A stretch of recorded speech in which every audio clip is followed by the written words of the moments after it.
जय श्री कृष्णा, राधे राधे, जय तुलसी माता। तो आज हम कार्तिक महात्म्य के दूसरे अध्याय का पाठ करेंगे। ऐसे ही हम आपको कार्तिक महात्म्य का रोज पाठ सुनाएंगे और 5 कहानियाँ।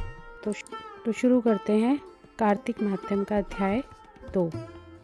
ब्रह्मा जी बोले, हे पुत्र, जो व्यक्ति तुलसी की मंजरी सहित भगवान शालिग्राम का एक बूंद चरणामृत पान करता है, वह ब्रह्म हत्या से जैसे बड़े बड़े पापों से मुक्त होकर बैकुंठ को प्राप्त करता है। इसमें कोई संदेह नहीं है।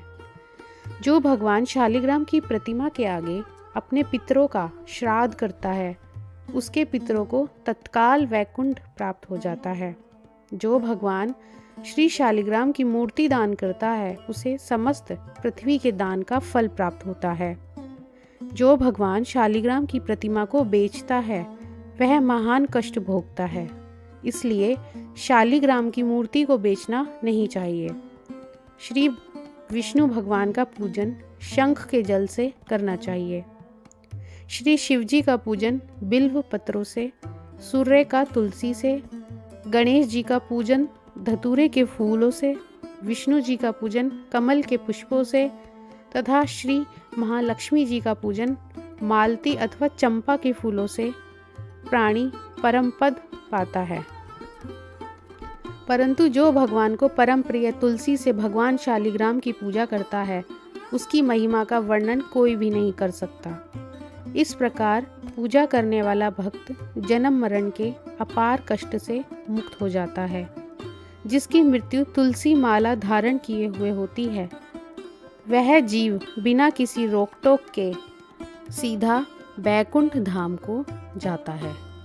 जो तुलसी की छाया में अपने पितरों का श्राद्ध करता है, उसके पितरों की अक्षय तृप्ति हो जाती है। तुलसी का सींचन गंगा, यमुना तथा नर्मदा में स्नान के समान होता है। तुलसी का वृक्ष उगाने और सींचने से तथा नित्य स्पर्श करने से मनुष्य के मनसा, वाचा और कर्मणा तीनों प्रकार के पाप नष्ट हो जाते हैं। कार्तिक मास में व्रत करने वाला तुलसी जी का शांत चित्त से पूजन, प्रदक्षिणा और नमस्कार करके हाथ जोड़कर प्रार्थना करे, हे हरि की परम प्रिया, देवताओं ने तुम्हें बनाया और मुनीश्वरों ने तुम्हारा पूजन किया है। मैं भी तुम्हें नतमस्तक नमस्कार करता हूँ। जो प्राणी आंवलों के पत्तों और पुष्पों से भगवान का पूजन करता है अथवा आंवले के वृक्ष के नीचे बैठकर भगवान का पूजन करता है, उसको स्वर्ण के फलों और फूलों से पूजा करने का पुण्य फल प्राप्त होता है। जो मनुष्य द्वादशी को तुलसी तथा आंवले के पत्तों को तोड़ता है, वह घोर नरक भोगता है। प्रत्येक मनुष्य को चाहिए कि कार्तिक मास में आंवले के फल, तुलसी और गोपी चंदन की माला धारण करे। ऐसा करने से वह आवागमन के चक्र से मुक्त हो जाता है। कार्तिक मास में स्नान और व्रत करने वाले मनुष्यों को चाहिए कि वह ब्राह्मणों को भोजन कराने के पश्चात चंदन, पुष्प, पान तथा दक्षिणा देकर संतुष्ट करे। संपूर्ण कार्तिक मास में पृथ्वी पर शयन करने, ब्रह्मचर्य का पालन करने, पत्तल में भोजन करने और मौन व्रत से प्राणी परम वीर, धीर, गंभीर और कीर्तिवान होता है। जो मनुष्य एक समय आंवले के वृक्ष के नीचे पूर्ण कार्तिक मास भोजन करता है, उसके 1 वर्ष के समस्त पाप नष्ट हो जाते हैं। व्रत करने वाले को शहद, कांजी, दाल, तेल, कच्चा भोजन, दूसरे का अन्न तथा कोई भी तामसी तथा बुरे नामों वाला भोजन नहीं करना चाहिए। रविवार को आंवला खाना भी वर्जित है। देव, गौ, वेद तथा दूसरों की निंदा नहीं करनी चाहिए। अंडे, मांस इत्यादि का सेवन तो क्या, ध्यान भी नहीं करना चाहिए। मिट्टी में उत्पन्न हुआ नमक, मसूर, बासी भोजन, तांबे के पात्र में डाला हुआ दूध इत्यादि, ये सब मांस के समान ही आते हैं। अतः इनका प्रयोग भी नहीं करना चाहिए। केवल स्वयं अपने लिए बनाया गया भोजन भी मांस के समान होता है। अतः किसी दूसरे को खिलाने के बाद ही स्वयं भोजन करें। लहसुन, प्याज, फूल गोभी, गाजर, जंगली घिया, बैंगन, पेठा तथा दोबारा पकाया भोजन व्रत में नहीं करना चाहिए। रजस्वला स्त्री, म्लेच्छ, पतित तथा पाखंडी आदि से भूलकर भी बात नहीं करनी चाहिए। एकम को पेठा, दूज को बैगन, तीज को गोभी का फूल, चौथ को मूली, पंचमी को बेलफल, छठ को कलिंदा, सप्तमी को आंवला, अष्टमी को नारियल, नवमी को जंगली घिया, दशमी को परमल, एकादशी को बेर, द्वादशी को मसूर, त्रयोदशी को पान, चतुर्दशी, अमावस्या तथा पूर्णमासी को भी किसी भी फली का साग भूलकर भी नहीं खाना चाहिए। तो यह था कार्तिक मास का महात्म का द्वितीय अध्याय समाप्त। धन्यवाद। तो आइए सुनते हैं कार्तिक मास की 5 कहानियाँ। कार्तिक मास की पहली कहानी। किसी गांव में एक बुढ़िया रहती थी और वह कार्तिक का व्रत रखा करती थी। उसके व्रत खोलने के समय कृष्ण भगवान आते और एक कटोरा खिचड़ी का रखकर चले जाते। बुढ़िया के पड़ोस में एक औरत रहती थी। वह हर रोज यह देखकर ईर्ष्या करती थी कि इसका कोई नहीं है, फिर भी इसे खाने के लिए खिचड़ी मिल जाती है। एक दिन कार्तिक महीने का स्नान करने बुढ़िया गंगा गई। पीछे से कृष्ण भगवान उसका खिचड़ी का कटोरा रख गए। पड़ोसन ने जब खिचड़ी का कटोरा रखा देखा और देखा कि बुढ़िया नहीं है, तब वह कटोरा उठाकर घर के पिछवाड़े फेंक आई। कार्तिक स्नान के बाद बुढ़िया घर आई तो उसे खिचड़ी का कटोरा नहीं मिला। वह भूखी ही रह गई। बार बार एक ही बात कहती कि कहाँ गई मेरी खिचड़ी और कहाँ गया मेरा खिचड़ी का कटोरा। दूसरी ओर पड़ोसन ने जहाँ खिचड़ी गिराई थी वहाँ एक पौधा उगा जिसमें 2 फूल खिले। एक बार राजा उस ओर से निकला तो उसकी नज़र उन दोनों फूलों पर पड़ी और वह उन्हें तोड़कर घर ले आया। घर आने पर उसने वह फूल रानी को दे दिए, जिन्हें सूंघने पर वह गर्भवती हो गई।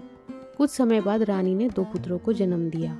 वह दोनों जब बड़े हो गए तब वह किसी से बोलते भी नहीं थे, लेकिन जब वह दोनों शिकार पर जाते तब रास्ते में उन्हें वही बुढ़िया मिलती जो अभी भी यही कहती थी कि कहाँ गई मेरी खिचड़ी और कहाँ गया मेरी खिचड़ी का कटोरा। बुढ़िया की बात सुनकर वह दोनों कहते कि हम है तेरी खिचड़ी और हम है तेरा बेला। हर बार जब भी वह शिकार पर जाते तो बुढ़िया यही बात कहती और वह दोनों वही उत्तर देते। एक बार राजा के कानों में यह बात पड़ गई। उसे आश्चर्य हुआ कि दोनों लड़के किसी और से नहीं बोलते लेकिन बुढ़िया से बात करते हैं। राजा ने बुढ़िया को राजमहल बुलवाया और कहा कि हमसे तो किसी से ये दोनों नहीं बोलते हैं, तुमसे ये क्या बोलते हैं। बुढ़िया ने कहा कि महाराज मुझे नहीं पता कि ये कैसे मुझसे बोलते हैं। मैं तो कार्तिक का व्रत करती थी और कृष्ण भगवान मुझे खिचड़ी का बेला भरकर दे जाते थे। एक दिन मैं स्नान करके वापस आई तो मुझे वह खिचड़ी नहीं मिली। जब मैं कहने लगी कि कहाँ मेरी खिचड़ी गई और कहाँ गया मेरी खिचड़ी का बेला, तब इन दोनों लड़कों ने कहा कि तुम्हारी पड़ोसन ने तुम्हारी खिचड़ी फेंक दी थी और उसके 2 फूल बन गए थे। वह फूल राजा तोड़कर ले गया और रानी के सूंघने से हम दोनों लड़के का जन्म हुआ। हमें भगवान ने तुम्हारे लिए ही भेजा है। सारी बात सुनकर राजा ने बुढ़िया को महल में ही रहने को कहा। कार्तिक महाराज, जैसे आपने बुढ़िया की बात सुनी वैसे ही आपका व्रत करने वालों की भी सुनना। अब तुलसी माता की कहानी। कार्तिक महीने में एक बुढ़िया माई तुलसी जी को सींचती और कहती कि हे तुलसी माता, सत की दाता, मैं तेरा बिड़ला सींचती हूँ। मुझे बहू दे, पीताम्बर की धोती दे, मीठा मीठा घास दे, बैकुंठ का वास दे, चटक की चाल दे, पटक की मौत दे, चंदन का काट दे, रानी सराज दे, दाल भात का भोजन दे, 11 की मौत दे, कृष्ण जी का कंधा दे। तब तुलसी माता यह सुनकर सूखने लगी। तो भगवान ने पूछा कि हे तुलसी माता, तुम क्यों सूख रही हो। तुलसी माता ने कहा कि एक बुढ़िया रोज आती है और यही बात कह जाती है, मैं सब बात तो उसकी पूरी कर दूंगी लेकिन कृष्ण का कंधा कहाँ से लाऊंगी। तो भगवान बोले, जब वो मरेगी तो मैं अपने आप कंधा दे आऊँगा, तू बुढ़िया माई से कह देना। जब बुढ़िया माई मर गई तब लोग आ गए। जब माई को लेकर जाने लगे तब वह किसी से ना उठी। तब भगवान एक 12 बरस के बालक का रूप धारण करके आए। बालक ने कहा, मैं कान में एक बात कहूँगा तो बुढ़िया माई उठ जाएगी। बालक ने कान में कहा, बुढ़िया माई मन की निकाल ले, पीताम्बर की धोती ले, मीठा मीठा घास ले, बैकुंठ का वास ले, चटक की चाल ले, पटक की मौत ले, कृष्ण जी का कंधा ले। यह सुनकर बुढ़िया माई हल्की हो गई। भगवान ने कंधा दिया और बुढ़िया माई को मुक्ति मिल गई। हे तुलसी माता, जैसी बुढ़िया माई को मुक्ति दी वैसे ही सबको देना। अब पीपल पतवारी की कहानी। एक बुढ़िया थी, उसने अपनी बहू से कहा तू दूध दही बेचा। वह बेचने गई तो रास्ते में औरतें पीपल पतवारी सींच रही थी। उनको सींचता देखकर बहू ने पूछा कि तुम ये क्या कर रही हो। औरतें बोली कि हम पीपल पतवारी सींच रही हैं, इससे अन्न और धन होता है, 12 वर्ष की बिछड़ा हुआ पति मिल जाता है। बहू बोली ऐसी बात है तो तुम पानी से सींचती हो, मैं दूध दही से सींचूंगी। गुजरी की बहू रोजाना दूध दही बेचने नहीं जाती, वह रोजाना दूध को पीपल में ही और दही को पतवारी से सींच देती थी। सास दूध दही का दाम मांगती तो वह कह देती कि महीना पूरा हो जाने पर ला कर दे दूंगी। कार्तिक का महीना पूरा हो गया। पूर्णिमा के दिन बहू पीपल पतवारी के पास जाकर बैठ गई। पतवारी ने पूछा तुम मेरे पास क्यों बैठ गई। बहू बोली कि सास दूध दही का दाम मांगेगी। पीपल पतवारी बोली कि मेरे पास क्या दाम रखा है, ये भरा ढींडा पान पतूरा, इसको ले जा। बहू ने वही ले जाकर कोठरी में रख दिया और डर के मारे कपड़ा ओढ़कर सो गई। सास बोली पैसे ला। बहू आई और बोली कोठरी में रखे हैं। सासू ने कोठरी खोलकर देखी तो वहाँ हीरे मोती जगमगा रहे थे। सास बोली बहू इतना सारा धन कहाँ से लेकर आई। बहू ने आकर देखा तो सच्ची में ही बहुत सारा धन भरा हुआ था। बहू ने सास को सारी बात बता दी तो सास ने कहा कि अब से मैं भी कार्तिक में पतवारी सींचने जाऊंगी। कार्तिक आया, सास दूध दही तो बेचाती, हांडी धोकर पीपल पतवारी में चढ़ा देती। आकर बहू से कहती मेरे से दाम मांग। वह कहती बहू भी कभी सास से दाम मांगती है क्या। मगर सासू ने कहा तू मांग। बहू बोली सासू जी पैसे लाओ। तो सास पीपल पतवारी के पास जाकर बैठ गई। पीपल पतवारी ने सास को पान पतूरा भरा ढींडा दे दिया। उसने ले जाकर कोठरी में रख दिया। बहू ने खोलकर देखा तो उसमें कीड़े मकोड़े बिलबिला रहे थे। बहू ने कहा सासू जी यह क्या। सास ने आकर देखा तो बोलने लगी पीपल पतवारी बड़ी दोगली पटपीटन है, इसको तो धन दिया, मुझको कीड़ा मकोड़ा दिया। तब वह कोई बोलने लगी बहू तो सत की भूखी सींचती थी, तुम तो धन की भूखी थी। हे पतवारी माता, जैसा बहू को दिया वैसे सबको देना, जैसे सास को दिया वैसे किसी को मत देना। लपसी तपसी की कहानी। एक लपसी था, एक तपसी था। तपसी हमेशा भगवान की तपस्या में लीन रहता था। लपसी रोजाना सवा सेर की लापसी बनाकर भगवान का भोग लगाकर खुद जीम लेता था। एक दिन दोनों लड़ने लगे। तपसी बोला मैं रोज भगवान की तपस्या करता हूँ इसलिए मैं बड़ा हूँ। लपसी बोला मैं रोज भगवान को सवा सेर लापसी का भोग लगाता हूँ इसलिए मैं बड़ा। नारद जी वहाँ से गुजर रहे थे। दोनों को लड़ता देखकर उनसे पूछा कि तुम क्यों लड़ रहे हो। तपसी ने खुद के बड़ा होने का कारण बताया और लपसी ने अपना कारण बताया। नारद जी बोले तुम्हारा फैसला मैं कर दूंगा। दूसरे दिन लपसी और तपसी नहाकर अपनी रोज की भक्ति करने आए तो नारद जी ने छुपकर 1.25 करोड़ की एक अंगूठी दोनों के आगे रख दी। तपसी की नज़र जब अंगूठी पर पड़ी तो उसने चुपचाप अंगूठी उठाकर अपने नीचे दबा ली। लपसी की नज़र अंगूठी पर पड़ी लेकिन उसने ध्यान नहीं दिया। भगवान को भोग लगाकर लापसी खाने लगा। नारद जी सामने आए तो दोनों ने पूछा कि कौन बड़ा। तो नारद जी ने तपसी से खड़ा होने को कहा तो वह खड़ा हुआ। उसके नीचे दबी अंगूठी दिखाई दी। नारद जी ने तापसी से कहा तपस्या करने के बाद भी तुम्हारी चोरी करने की आदत नहीं गई, इसे लपसी बड़ा है और तुम्हें तुम्हारी तपस्या का कोई फल भी नहीं मिलेगा। तपसी शर्मिंदा होकर माफी मांगने लगा। उसने नारद जी से पूछा मुझे मेरी तपस्या का फल कैसे मिलेगा। नारद जी ने कहा यदि कोई गाय और कुत्ते की रोटी नहीं बनाएगा तो फल तुझे मिलेगा।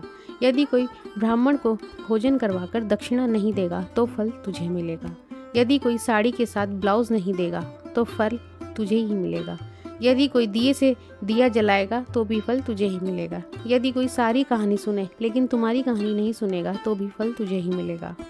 उसी दिन से हर व्रत कथा कहानी के साथ लपसी तपसी की कहानी सुनी और कही जाती है। धन्यवाद।